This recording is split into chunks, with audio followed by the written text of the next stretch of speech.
ဒါလေးကတော့ကစတမာတယောက်ကသူ့ရဲ့အင်ကြီးတွေမှာ69တွေပဲရိုက်ပါဘောနော်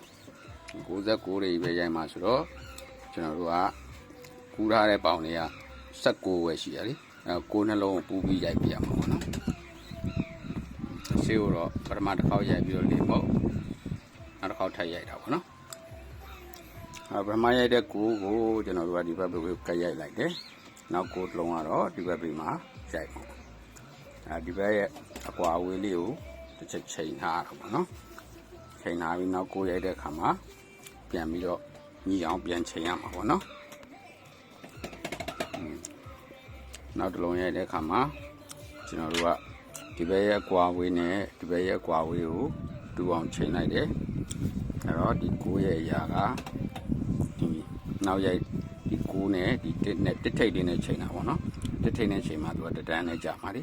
အောက်မှာလည်းဒီအဖျားနဲ့ဟိုအဖျားနဲ့ကိုတတန်းနဲ့ညီအောင်ချိန်လိုက်တာပေါ့နော်အဲ့ဒါမှ9နှလုံးကသွားပြီးတော့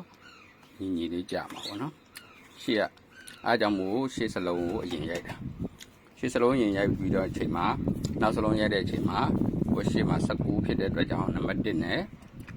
ပြန်ချိန်ပြီးတော့ရိုက်ရတာပေါ့နော်အဲဆိုအပေါ်အောက်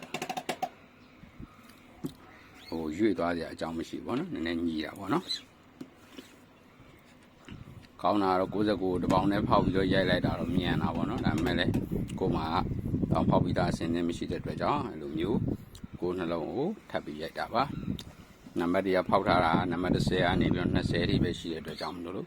အဲ့လိုနံပါတ်ထပ်တွေလာရင်အဲ့လိုနှလုံးတွဲပြီးပြန်ရိုက်ရပါတယ်